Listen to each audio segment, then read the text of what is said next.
بسم اللہ الرحمن الرحیم. Difference between supplier and vendor, یہ ایک میری پیچھے ویڈیو تھی تو ایک صاحب نے اس کے اوپر کویشچن پٹ کیا کہ جو پلانٹ اینڈ مشینری ہے سپلائی کرنے والے لوگ ہوتے ہیں وہ وینڈر ہوں گے یا سپلائر ہوں گے. اور ایک اور آئٹم ہے جیسے کچھ ایکوپمنٹ ہیں، کوئی ٹولز وغیرہ سپلائی کرتے ہیں کسی الیکٹرک کمپنی کو، اور نٹ بولٹس، پلاس، تھوڑے، یہ وہ چیزیں ٹولز کہہ لیں ان کو، تو وہ جو سپلائی کر رہے ہیں تو وہ کیا وینڈر ہوں گے یا سپلائر ہوں گے؟ دیکھیں، سپلائر وہ ہوگا جو آپ کے پہلے تو سیدھا جو پلانٹ مشینری سپلائی کر رہا ہے وہ سپلائر ہے، اور جو ٹول سپلائی کر رہا ہے وہ وینڈر ہے.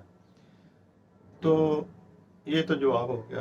تو اب تھوڑا اس کو ڈیٹیل میں دیکھ لیتے ہیں کہ وہ لوگ جو خود اپنی چیزیں بنا کے آگے نہیں بیچ رہے وہ وینڈر ہوتے ہیں.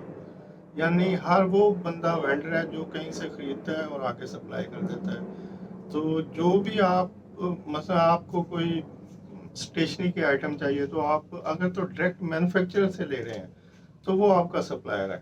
آپ کو آفس میں ملک پیک آ رہا ہے، اگر آپ ڈائریکٹ نیسلے سے لے رہے ہیں، حلیب سے لے رہے ہیں، یا جو بھی مینوفیکچرر ہے اس سے لے رہے ہیں تو پھر وہ سپلائر ہے اس آئٹم کا. لیکن اگر آپ کسی شاپ سے لے رہے ہیں، کسی ہائپر مال سے لے رہے ہیں تو پھر وہ وینڈر ہے.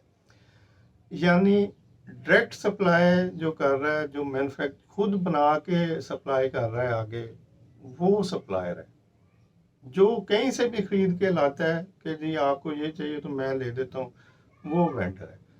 اب پلانٹ مشینری کوئی کہیں سے خرید کے نہیں دے گا کہ جی آپ کو کوئی پلانٹ مشینری چاہیے، کوئی اکوپمنٹ چاہیے تو آپ ڈائریکٹ جو بنا رہے ہیں آپ ڈائریکٹ اس سے خرید سکتے ہیں. اگر آپ ڈائریکٹ نہیں خریدیں گے تو آپ کی کاسٹ بڑھ جائے گی.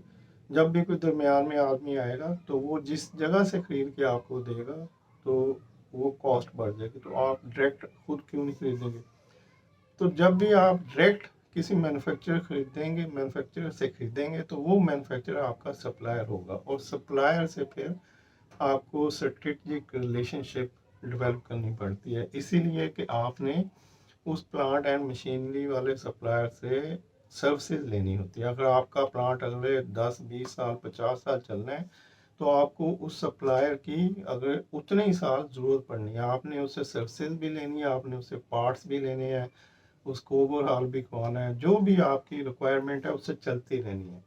سملرلی جیسے آپ را مٹیریل لیتے ہیں تو آپ اپنے ریلیشن شپ، اسٹریٹجک ریلیشن شپ، جو سپلائر ریلیشن شپ ہے وہ سپلائر سے بناتے ہیں، یعنی اس مینوفیکچرر سے بناتے ہیں جس سے آپ را مٹیریل لے رہے ہوتے ہیں. کیونکہ آپ کو پتا ہے کہ ہر ماہ لینے ہیں، یہ کوانٹٹی ریپیٹ ہوتی رہنی ہے، بلکہ بڑھتی، بزنس بڑھنا ہے تو بڑھتی رہنی ہے.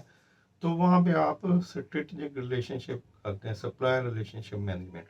وینڈر ریلیشن شپ مینجمنٹ نہیں ہوتی، سپلائر ریلیشن شپ مینجمنٹ ہوتی ہے، کیونکہ آپ نے اس کے ساتھ لمبے عرصے چلنا ہوتا ہے. ایسے پلانٹ مشینری کے لیے بھی آپ کو اس کے ساتھ لمبے عرصے تک چلنا ہے، کیونکہ اس میں آپ کو سروسز، پارٹس وغیرہ دینے ہیں. تو یہ سپلائرز ہیں. لیکن جو ون ٹائم بائنگ ہوتی ہے کہ آپ نے چیز لی اور کنزیوم کر لی، ختم، اب کوئی پتہ نہیں وہ کدھر بھاگ گیا، پیسے لیے چلا گیا. نیکسٹ اگر ریکوائرمنٹ آتی ہے آپ پھر ڈھونڈیں گے، ہاں بھی بیٹھے ہو، وہ کہے گا ہاں جی بیٹھا ہوں، اور اگر نہیں بیٹھا تو بس ٹھیک ہے، کوئی اور ڈھونڈ لیں. تو جتنی بھی جنرل آئٹم ہوتی ہیں جو ڈائریکٹ مینوفیکچر سے نہیں آتی، کسی درمیانی بندے سے آپ لیتے ہیں، تو وہ وینڈرز ہوتے ہیں. تو hope for understanding. Thank you. اللہ حافظ.